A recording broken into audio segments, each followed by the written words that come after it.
Gauranga Darshan Prabhuji is an award-winning spiritual author, educator, and speaker, known for making profound teachings of the Bhagavad Gita, Srimad Bhagavatam, and other sacred texts easily accessible.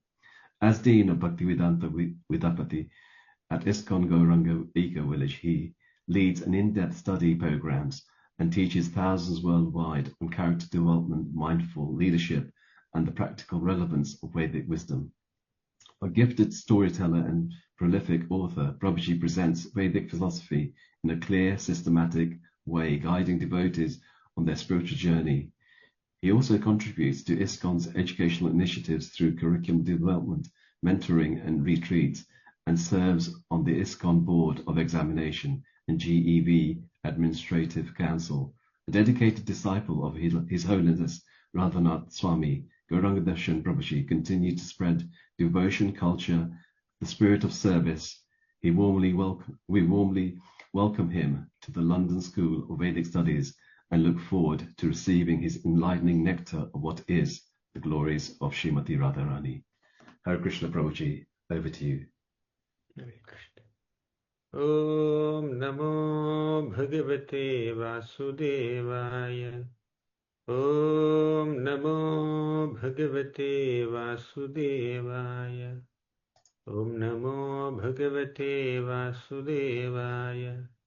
Om Ajnanatimirandhasya Gnananjana Shalakaya Chakshuranmilitam Yena Tasmai Shri Gurave Namaha. Nama Om Vishnupadaya Krishna Pristhaya Bhutale Shrimate Bhaktivedanta Swamin Iti Namini. Namaste Saraswati Devi Gauravani Pracharine Nirvisesha Sunyavadi Paschatya Deshatarine. Jai Shri Krishna Chaitanya Prabhu Nityananda Shri Advaita Gadadhara Shri Vasadi Gaura Bhakta Vrinda. Hare Krishna Krishna Krishna Hare Hare Hare Rama Rama Rama Hare Hare. Hare Krishna.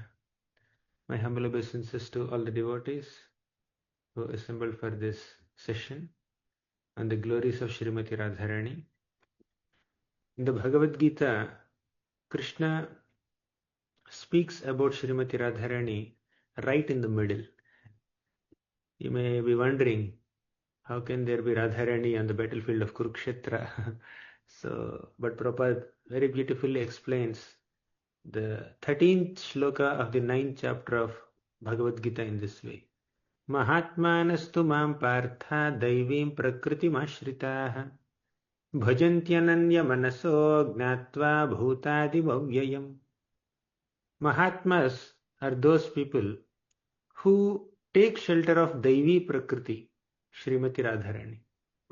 Daivi Prakriti refers to Srimati Radharani. Ashritaha. So taking shelter of Srimati Radharani is the quality of Mahatmas, right?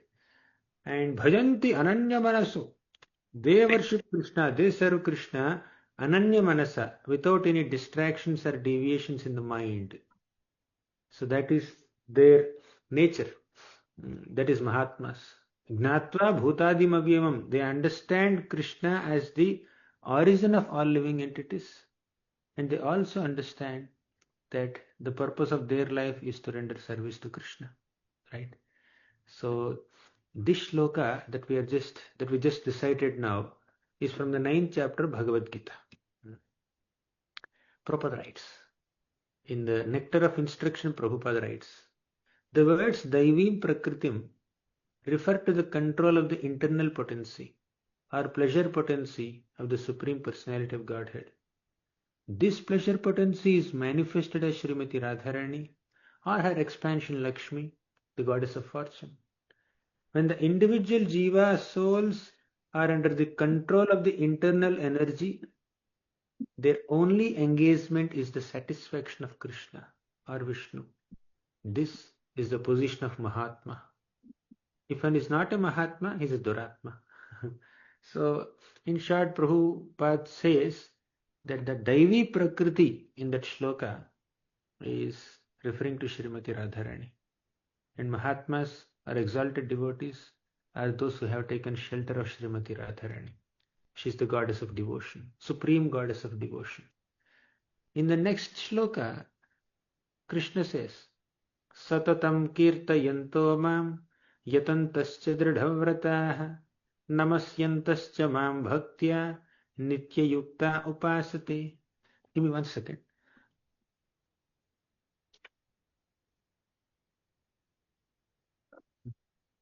So, after glorifying Srimati Radharani in the 13th shloka, Lord Krishna says that those Mahatmas who take shelter of Radharani also chant my holy name. Satatam kirtayantumam. They always chant the names of Krishna. And yatantasya dridhavrataha, with great uh, determination, they serve Krishna. Namasyantasya mam bhaktya, they offer obeisances to Krishna. Nityayukta upasate, they engage themselves in Krishna's upasana, Krishna's worship, nitya, every day, regularly. So these two shlokas that we just spoke are right in the middle of Bhagavad Gita. As all of you know, Gita has 700 shlokas. And Gita is divided into 3 sections. First section that has 6 chapters is Karma Yoga section. Next 6 chapters are Bhakti Yoga section. Last 6 chapters are Jnana Yoga section. Now these two shlokas come in the middle, in the 9th chapter. So 9th chapter, 13th and 14th shlokas we just recited and discussed. So these two shlokas are shlokas number 350 and 351. 2 shlokas. Means the middle 2 shlokas of Bhagavad Gita talk about Radharani and the process of Kirtan. That's the prominence, that's the importance that Krishna has given to Srimati Radharani and the process of Kirtan, chanting the holy names of Krishna. So Radharani is kept right in the middle. Krishna is described as Akhila Rasamrita Murti. May I request the devotees to keep themselves on mute, Prabhu? I think some little sound is coming from one login. Yeah. In the Bhakti Rasamrita Sindhu, he says, Rupa Goswami says, that Krishna is the Akhila Rasamrita Murti. He is the supreme relisher of all rasas. And in the this term Akhila Rasamrita Murti is explained with the shloka from 10th canto of Srimad Bhagavatam. Mallanam ashanindrinam naravarah strinam smaro murtivan gopanam swajano satam kshitibhujam shasta swapitro sishuhum mrutyur bhojapater virada vidusham tattvam param yoginam Vrishninam paradevateti vidito rangam gatah sagrajah. Mallanam ashanir. Basically, this shloka appears in Bhagavatam in the context where Krishna goes to the wrestling arena of Kamsa to fight with Chanura, Mushtika and other wrestlers. So I will not be explaining the whole shloka at this moment, because if I do so, the next 1 hour will go in explaining that shloka only. But the essence of this shloka is that Krishna, when he entered the wrestling arena of Kamsa, 10 categories of people saw Krishna in 10 different ways. The wrestlers saw Krishna as thunderbolt. They have mountain-like bodies, and Krishna is like a thunderbolt that smashes the mountains. Similarly, Krishna's parents were there. They saw Krishna as their own little child. And Krishna's friends were there, Gopas. They saw Krishna as their dear friend, dear associate. And some general Vrishnis saw Krishna as a worshipable personality. But Kamsa saw Krishna, he got very scared. He thought Krishna is death personified.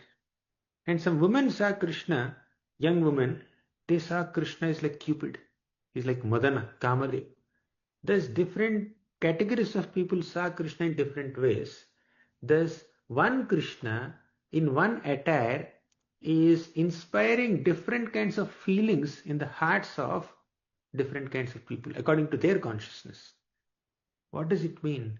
Krishna is Akhila Rasamrita Murti. Means he can reciprocate with devotees in different rasas. He can reciprocate with devotees in different moods according to their consciousness, according to their preference. Amongst all such devotees who connect with Krishna in different moods, those devotees who connect with Krishna in Madhurya Rasa are the best. There are 5 rasas: Shanta Rasa, Dasya Rasa, Sakhya Rasa, and Vatsalya Rasa and Madhurya Rasa. All 5 rasas are pure, and the devotees who love Krishna in any one of these relationships are completely satisfied with that particular relation or mellow. Yet, when you do an unbiased comparison of all these 5 rasas, Madhurya Rasa is the topmost. Like, say a building has 5 floors. Naturally, the 5th floor is the highest. But those who are living in the 3rd floor are happy there. They don't want to go to 5th floor. Similarly, in all these 5 rasas, this Madhurya Rasa is the highest. But those who are in the other 4 rasas, they are completely happy and satisfied. Eternally they can love Krishna in that mood. No problem. Now let's talk about Madhurya Rasa. Madhurya Rasa is to love Krishna, seeing him as a lover. And this Madhurya Rasa has 2 flavors. One is Swakiya Rasa, second is Parakiya Rasa. Swakiya means love that a girl has for a boy who is her wedded husband. But Parakiya Rasa means love between boys and girls even without wedding. So you can see Swakiya Rasa in Dwaraka between Krishna and his queens. There is wedded love there. And you see Parakiya Rasa between Krishna and the gopis in Vrindavan. So between these 2 flavors, Parakiya Rasa is considered highest, according to Sri Chaitanya Charitamrita, written by Krishnadas Kaviraj Goswami. Thus, Parakiya Rasa is the highest form of loving the Lord, and the gopis of Vrindavan love Krishna in Parakiya Bhav. And amongst all the devotees who love Krishna in Parakiya Rasa, Srimati Radharani is the topmost. Gopyastapah kimacharan yadamushya rupam lavanya saramasamordhamananya siddham drigbhih pibantyanusava bhinavam durapam ekanta dhama yashashah shriya aishwarasya. Gopyah tapah kimacharan. All these gopis, what great tapasya did they do to be able to see the beautiful form of Krishna in Vrindavan? Yadamushya Rupam. What's the speciality of Krishna's form in Vrindavan as a cowhead boy? Number 1, Lavanya Saram. That form of Krishna is the essence of all loveliness. Number 2, Asamordham means there is no other form which is equal to Krishna's form or superior to Krishna's form in Vrindavan. Number 3, Ananya Siddham means Krishna did not attain this beautiful form by doing some austerity or some vrata, etc. This beauty is intrinsic in Krishna's personality. Krishna's beauty is purely divine and spiritual and transcendental, and this beauty is not acquired from somewhere. It is part of his personality, right? So Ananya Siddham. Drigbhihi pibanti anusava abhinavam. The more you see Krishna, the more you drink the nectar of Krishna's beauty through your eyes, loving eyes, the more you feel like seeing him again and again and again. There's no satiation in Krishna's beauty. That's the 4th quality. First is Lavanya Saram, second is Asamordham, third is Ananya Siddham, 4th is Drigbhihi pibanti anusava abhinavam. Then 5th is Durapam, means very rarely attainable. So this form of Krishna in Vrindavan is not accessible or attainable by common people. Only by very exalted devotees this form is approachable for them, attainable for them. That is 5th, rare. Then 6th, last is Ekanta Dhama Yashashah Shriya Aishwarasya. Ekanta Dhama means Krishna's form is one and only abode of all opulences, whether it is beauty or power or wisdom or whatever, all opulences are present in this one form of Krishna. Why did I say this? Krishna's form as a cowherd boy in Vrindavan is the topmost manifestation of the absolute truth. And that form of Krishna, that beauty of Krishna, that sweetness of Krishna is relished by Vrajavasis to the ultimate extent. And amongst the Vrajavasis, Gopis relish that Krishna's sweetness and form to the ultimate extent. And amongst all of them, Srimati Radharani is the supreme. In short, Srimati Radharani is the best and topmost relisher of Krishna's sweetness and Krishna's beauty.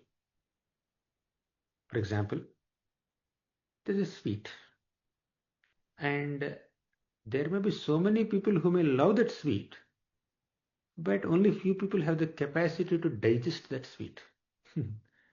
Somebody who has very poor digestion, if he is fed 10 sweets, then they will only be troubled by eating so many sweets. They will not relish. While eating they may relish, but after that they will have some other experiences, right? Even if you have great taste for sweets, if the digestive capacity is not there, you cannot absorb it. You cannot convert what you eat into some energy, some nourishment. You need great digestive power to be able to, first you need to have taste to eat sweets, and you need to have digestive power to digest the sweets. Similarly, to relish Krishna's form, to relish Krishna's sweetness, we need to have the digestive power of devotion, love, affection. One who has the highest possible affection can relish Krishna's sweetness to the topmost extent. Many devotees may take darshan, they go in front of deities, they offer obeisances.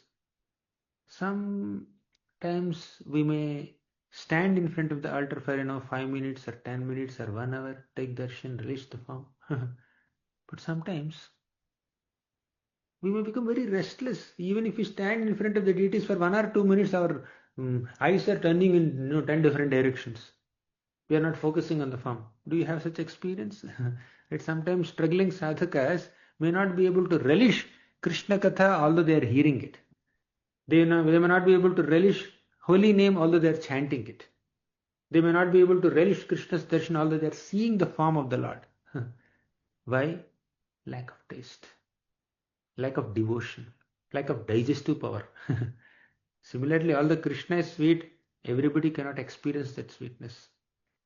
You require pure consciousness, great love to be able to relish Krishna's sweetness and Krishna's beauty. Duryodhan also saw Krishna, but he wanted to arrest Krishna. Kaliya also saw Krishna, but he wanted to bite Krishna.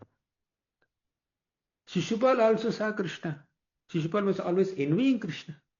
Thus, although so many people saw Krishna, they did not have sufficient purity or ability to relish Krishna's sweetness. But only devotees can relish. Amongst all the devotees, the greatest relisher, greatest experiencer of Krishna's sweetness and Krishna's beauty and Krishna's qualities is Srimati Radharani. Whatever little devotion we have is only a small particle of a drop of devotion of Srimati Radharani. She is the supreme goddess of devotion, and our devotion is a minute particle of her devotion. We are parts of Krishna. We are amshas of Krishna, isn't it? We are amshas of Krishna, and our devotion is an amsha of Radharani's devotion. Radharani is the pleasure potency of Krishna. She is the supreme devotee of Krishna. Whatever devotion we all have is only a part of her devotion. Whatever service we do to Krishna is our assistance to Srimati Radharani. Right? So, Acharyas quote this beautiful shloka. Prabhupada also quoted. Yatha Radha Priya Vishnoh Tasyaha Kundam Priyam Tatha Sarva Gopishu Saivaika Vishno Ratyanta Vallabha. Srimati Radharani, and her divine pond, Radha Kund, both are extremely dear to Krishna. Both are extremely dear to Krishna. In the Chaitanya Charitamrita, Krishnadas Kaviraj Goswami explains this beautiful shloka coming from Brihad Gautamiya Tantra. Devi Krishnamayi Prokta Radhika Paradevata Sarva Lakshmi Mayi Sarva Kanti Sammohini Para. Devi Krishnamayi Prokta. Srimati Radharani is Krishnamayi. She's filled with Krishna. In our childhood, we used to have a sweet. That sweet used to be in the form of a peacock. Basically, it's a peacock mold they keep, and inside that they put this material, and the whole sweet takes the form of a peacock. You know what is the ingredient of that sweet? Sugar. Pure sugar. Nothing else. No other ingredient. Only sugar. It's in Telugu we call it panchadara chalaka. So it looks like a parrot, or it looks like a peacock, and its only ingredient is sugar. You bite from this side or that side or any side, from front, from back, from top, from bottom, from left, from right. You bite it from any side, you will only find it sweet. Right? Similarly, Srimati Radharani, her entire existence is filled with Krishna. Her eyes exist only to see Krishna's beauty. Her ears exist only to hear Krishna's flute song and Krishna's holy name and Krishna's glorification. Her nose exists only to smell the sweet fragrance of flowers and tulsi leaves emanating from the garlands offered to Krishna, or the natural bodily fragrance of Krishna. Her tongue exists only to chant Krishna's names. Her hands exist only to render services to Krishna. Her legs exist only to walk towards Krishna and meet him and serve him. So her entire existence is filled with Krishna. Therefore the shloka says, Devi Krishnamayi Prokta. She is Krishnamayi, one who is filled with Krishna. Her body, her mind, her senses, her intelligence, and her entire existence is only meant for Krishna, nothing else. She is the supreme goddess of devotion. Radhika Paradevata. She is the supreme goddess. Sarva Lakshmi Mayi. Just like, Krishna has multiple expansions and incarnations. Krishna takes the form of so many incarnations. Vishnu, Vasudeva, Sankarshna, Pradyumna, Aniruddha, Rama, Narasimha, Varaha, Vamana, Matsya, Kurma. He has so many incarnations, right? So many forms, so many expansions, so many categories, types of incarnations. Just as Krishna manifests himself in multiple forms, Srimati Radharani also manifests herself in multiple forms to act as consorts of Krishna's forms. If Krishna becomes Vishnu, Radharani becomes Lakshmi. If Krishna becomes Dwarakadhish, Radharani becomes Rukmini Devi, Satyabhama Devi. Like that, all the consorts of Krishna and many other forms of Krishna are expansions of Srimati Radharani. Sarva Lakshmi Mayi. Now, you see in this Chaitanya Charitamrita only, Krishnadas Kaviraj Goswami says, Srimati Radharani has three types of expansions. 1. Gopi Gana. 2. Lakshmi Gana. 3. Mahishi Gana. Gopi Gana means the gopis of Vrindavan. They are all expansions of Srimati Radharani. Mahishi Gana means the queens of Dwaraka, 16,108 queens of Dwaraka. They are all expansions of Srimati Radharani. 3rd, Lakshmi Gana. All the goddesses of fortune in Vaikuntha are also expansions of Srimati Radharani. Everybody came from Radharani only. So therefore, she is Sarva Lakshmi Mayi, Sarva Kantihi Sammohini Para. So, in the very first sloka of Bhakti Rasamrita Sindhu, Rupa Goswami says, Akhila Rasamrita Murtihi Prashramara Ruchiruddha Taraka Palihi Kalita Shyama Lalito Radha Preyan Vidhurjayati. Radha Preyan. Very important point. Radha Preyan means one who endeavors the most to please Srimati Radharani. Krishna tries his best to impress Srimati Radharani. And whenever somebody pleases Srimati Radharani and serves Srimati Radharani, Krishna becomes happy. And whenever we serve Krishna, Radharani becomes happy. Like once in the spiritual world, Srimati Radharani and Krishna, they both went in front of a tree. And even trees are also having fully developed consciousness in Vrindavan. So Radharani went and asked this tree, "Oh tree, can you please give me some fruits?" Then immediately the tree was about to bend and offer some fruits to Radharani with its branches. But Krishna, standing behind Radharani, said, "Don't give, don't give." So what should the tree do now? Should the tree follow the instructions of Krishna or Radharani? The tree chose to follow the instructions of Radharani. The tree offered fruits to Radharani, denying Krishna's order. And that pleased Krishna more than when the tree follows the instructions of Krishna. That's the love and affection that Radha and Krishna share for each other. Similarly, in another context, once Radharani and Krishna were sitting together at some place in Vrindavan, and when honey bee, came and started disturbing Srimati Radharani by buzzing around her face, like this.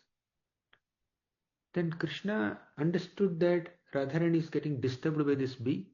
He called one of his friends, Madhumangal. Madhumangal, chase this bee away. Madhumangal came there playfully. They were all very young at the time. So they all came. Madhumangal came and chased the bee away. Then Madhumangal came back and gave a report. Krishna, Madhu has gone away. He will never come back. Who is that Madhu? Madhu is bee. In Sanskrit, the name of bee is Madhu. Madhu has gone away, he will never come back. That's what he said. Where Madhu Mangal. But Madhu is also the name of Krishna. And Radharani heard this statement. Because she sees Krishna everywhere, she hears Krishna's names everywhere, in every sound. She thought that Krishna has gone away and he will never come back. And she started crying profusely.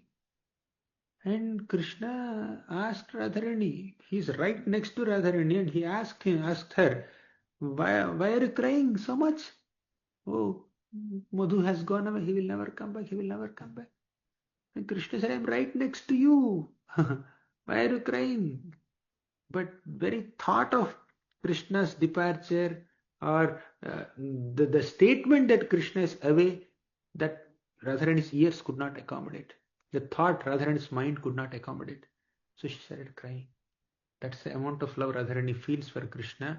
And seeing her love, Krishna also started crying. Both Radha and Krishna were crying profusely. Then Krishna and Radha, when they both were crying, their tears, the combined tears of Radha and Krishna, formed a big lake called Prem Sarovar. That's the Prem Sarovar. So this is one pastime that happened in Vrindavan that just informs us how much Radha and Krishna love each other. Now, there's a beautiful song. Kunkumakta kanchanabja garvahari gaurabha Pitananchitabja gandha kirti nindi saurabha Ballavesha sunu sarva vanchitartha sadhika Mahyamatma pada padma dasya dastu radhika. Kunkumattaka. I will not be discussing the whole shloka, but I'll just focus on one line. Ballavesha sunu sarva vanchitartha sadhika. Ballavesha refers to Nanda Maharaj. Ballavesha sunu means the son of Nanda Maharaj, that is Krishna. So Krishna is addressed as Ballavesha Sunu. Next, Sarva Vanchitartha Sadhika means Srimati Radharani understands all the Vancha. Vancha means desires of Krishna, and She perfectly understands how to fulfill the desires of Krishna. Before even a desire manifests in Krishna's mind or Krishna's heart, Radharani understands that desire and she makes arrangements to fulfill that desire. To that degree, Radharani is in sync with Krishna's desires. Radharani is in sync with uh, Krishna's Krishna's personality, Krishna's heart, Krishna's mind. That is her role, just to please Krishna eternally. As devotees, our aspiration is to become Krishna conscious. Our aspiration is to become Krishna's servants. If you want the highest example of Krishna consciousness, that is Srimati Radharani. If you want the highest example of absorption in Krishna's thoughts and absorption in Krishna's seva, that is Srimati Radharani. Right? She's the epitome of Krishna consciousness. She's the epitome of Krishna seva. Even Sri Chaitanya Mahaprabhu descended on this planet to glorify Srimati Radharani. Prema namadbhutartha shravanapathagatah kasya namna mahimnah ko veta kasya vrinda vanavipinamaha madhurishu pravesha ko va janati radham paramarasa chamatkara madhurya simam ekaschaitanya chandraha Paramakarunaya Sarvamavischakar. That one and only Chaitanya Mahaprabhu appeared on this planet to establish the glories of Srimati Radharani, apart from his other things that he has done. He wanted to establish Yuga Dharma. He wanted to extol the glories of Vrindavan. And he also wanted to highlight how much Radharani loves Krishna. The greatest testimony of Radharani's love for Krishna is Krishna himself aspired to adopt her mood. Accepting her mood and accepting her complexion, Srimati Radha, Lord Krishna appeared in the form of Chaitanya Mahaprabhu in Radharani's mood. Radha bhavadyuti suvalitam naumi Krishna swarupam. Radha bhava dyuti suvalitam. So Lord Chaitanya Mahaprabhu accepted the bhava of Srimati Radharani and the dyuti. Dyuti means the complexion of Srimati Radharani. He took her emotion, he took her complexion, and he became Chaitanya Mahaprabhu. What else could be a greater testimony than the glories of Srimati Radharani? And then greater testimony than this to glorify, to acknowledge the glories of Radharani. She has absolutely no desire for personal enjoyment. Therefore, Krishna gave exclusive time to her. This is the only shloka in Srimad Bhagavatam where Radha Nam appears. Of course, there are many other places indirectly she may be referred to, but here you can see Radha. Anaya radhito nunam bhagavan haririshvaraha yanno vihaya govindah pritoyam anayadraha. So in this shloka, it's mentioned Anaya radhito nunam. No other gopi has done as much service as this Srimati Radharani has done. Therefore, Krishna wanted to give her exclusive attention. Krishna premamayi Radha, Radha premamayo Harihi. Krishna chitta sthita Radha, Radha chitta sthito Harihi. So, Radharani is filled with love for Krishna and Krishna is filled with love for Radharani. That is her. That is their deep bonding and relation.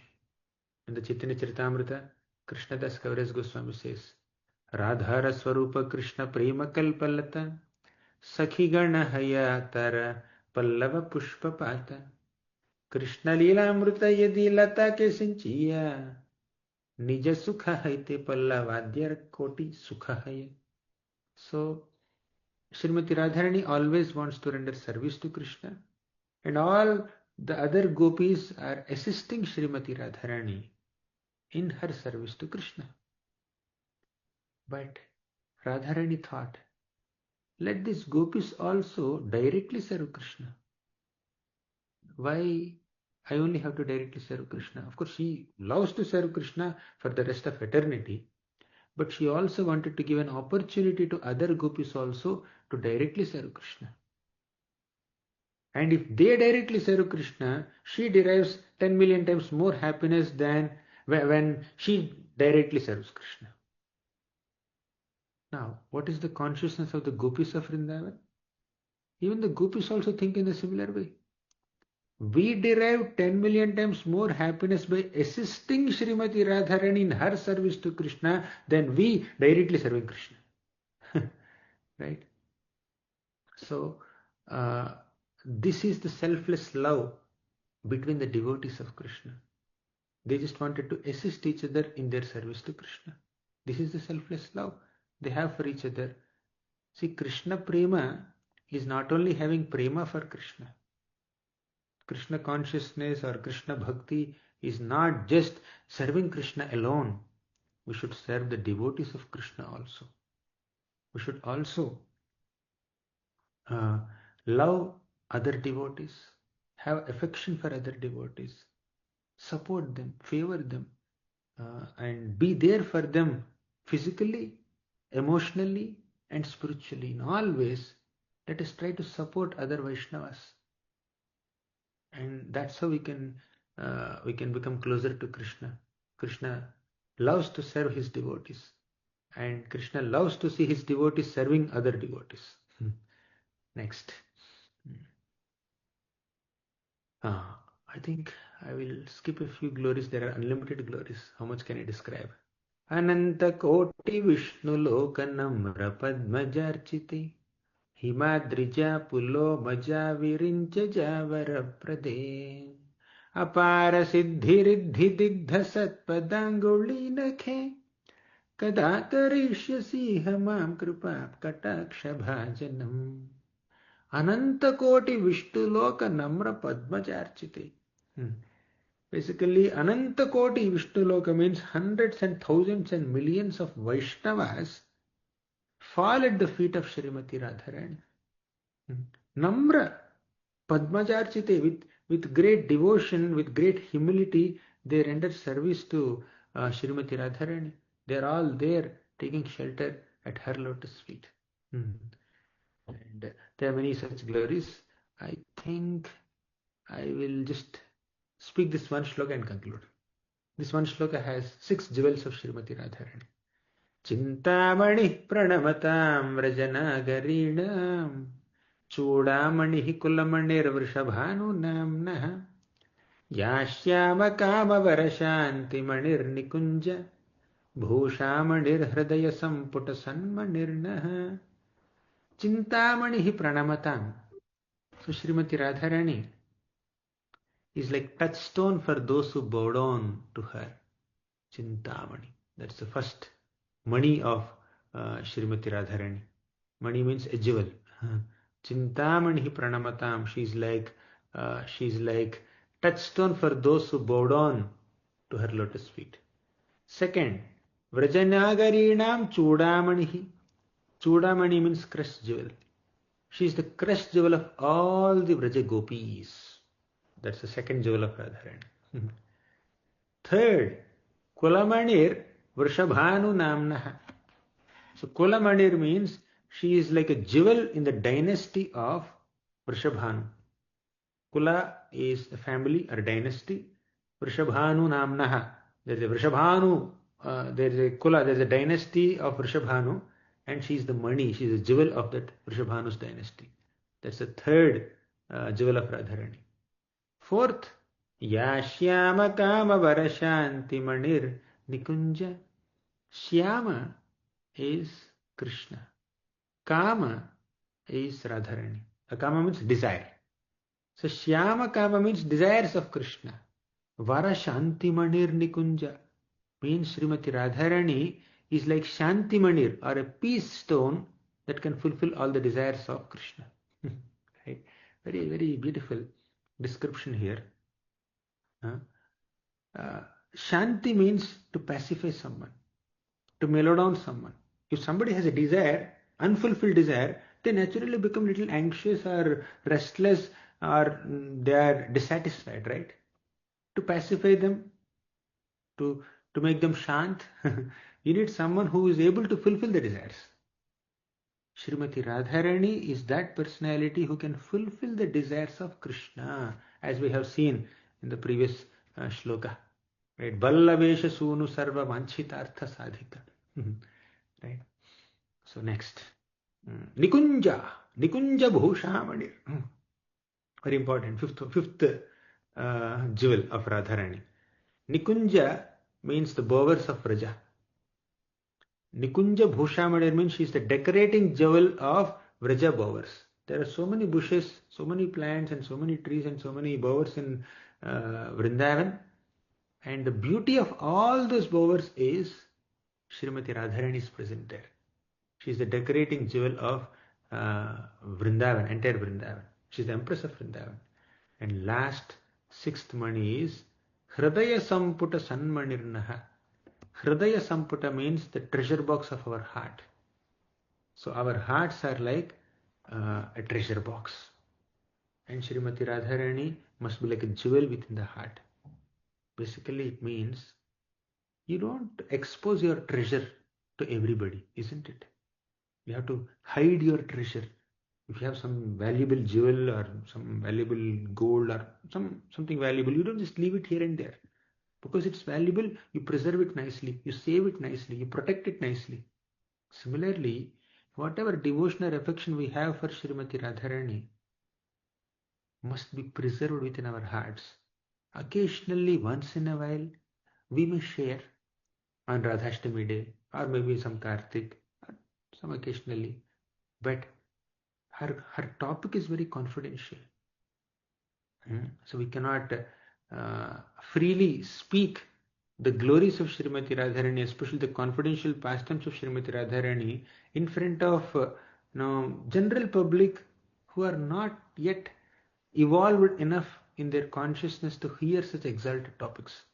Therefore, our acharyas, including Sukadeva Goswami, did not sufficiently speak about Srimati Radharani in Srimad Bhagavatam, right, directly. Because one thing is, he goes into ecstasy. He may go into deep ecstasy as soon as he speaks something about the gopis.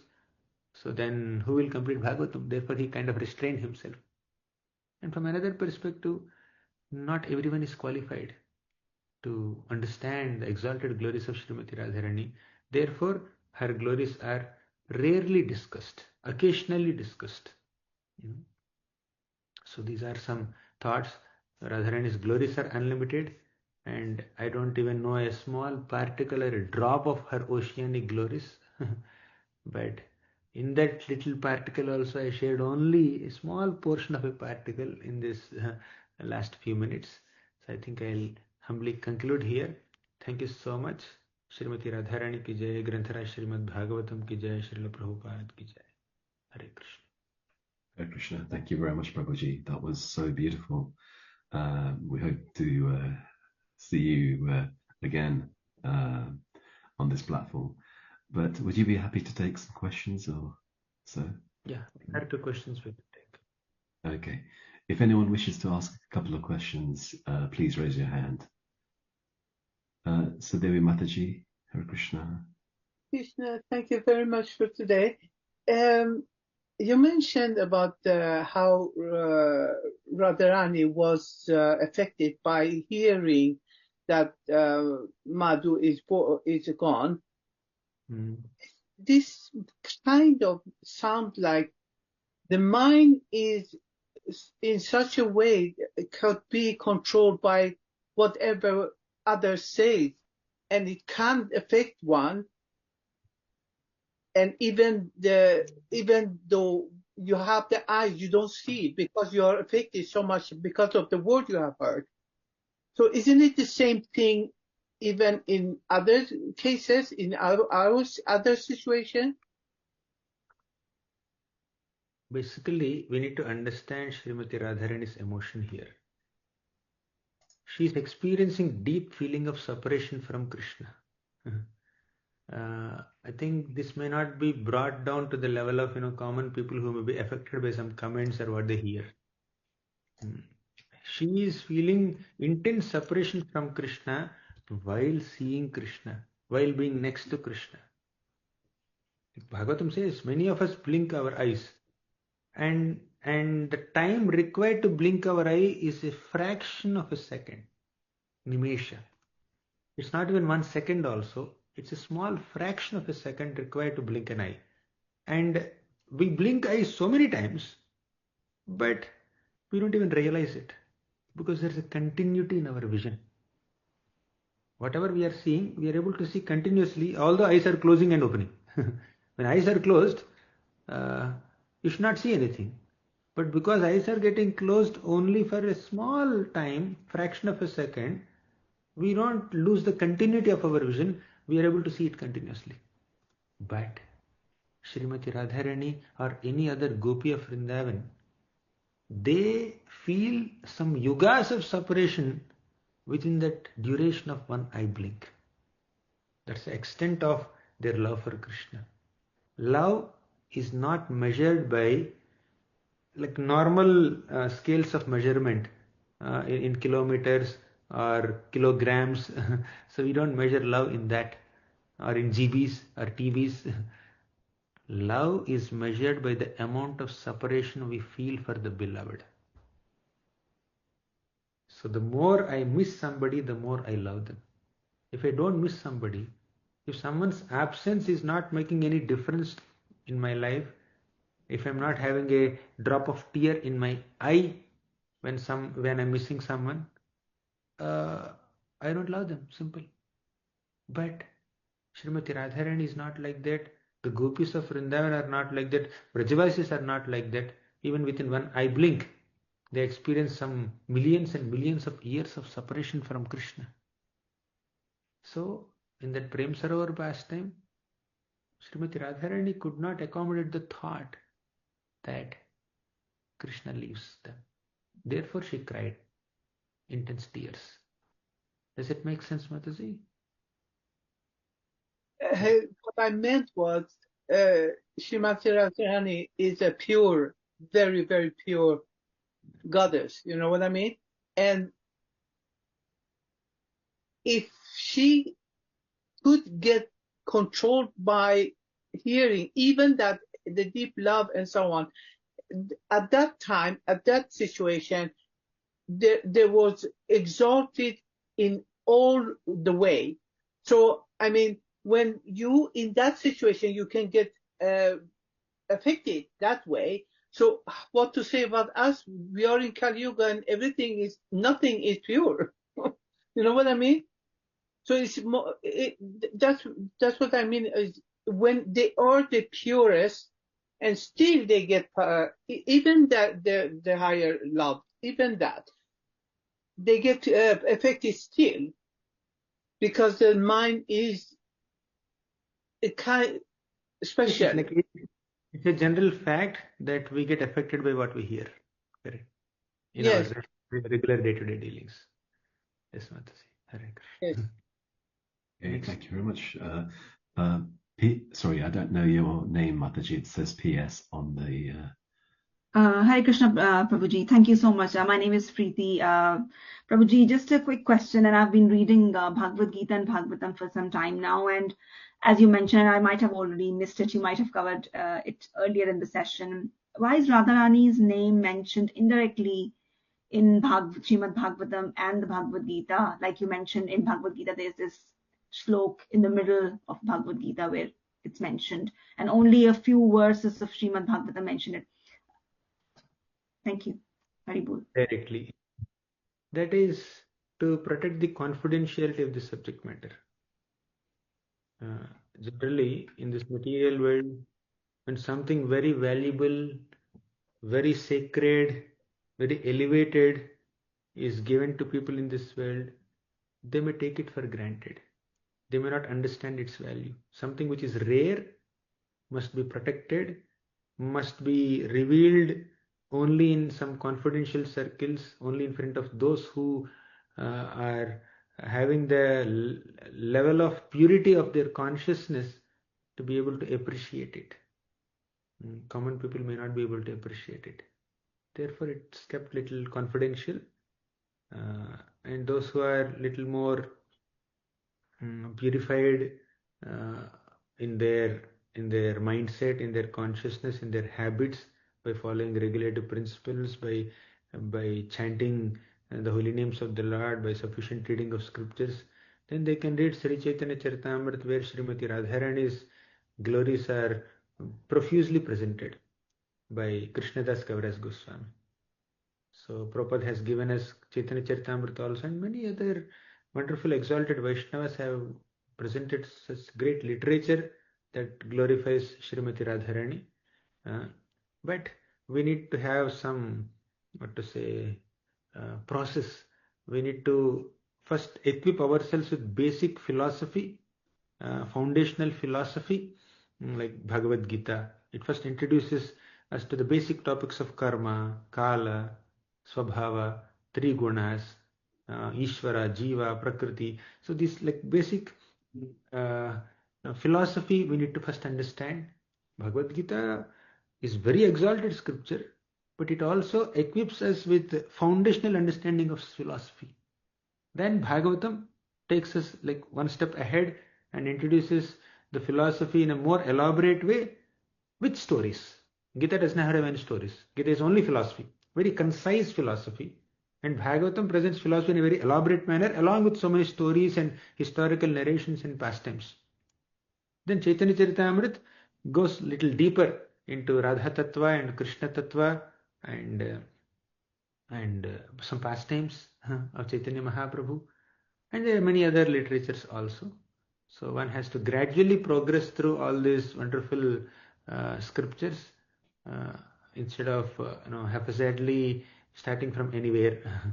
That's what is recommended by our acharyas. Does it make sense, Mataji? Thank you, Prabhuji. That's really very, very helpful. And another quick one, if I may ask, that is about the Vaishnav Tilak that we as devotees wear. And it's always said that these are the two lotus feet of Lord Krishna and Tulsi Mata. I was always wondering, and probably not got the right platform to even ask, but even Krishna wears this Vaishnav Tilak, right?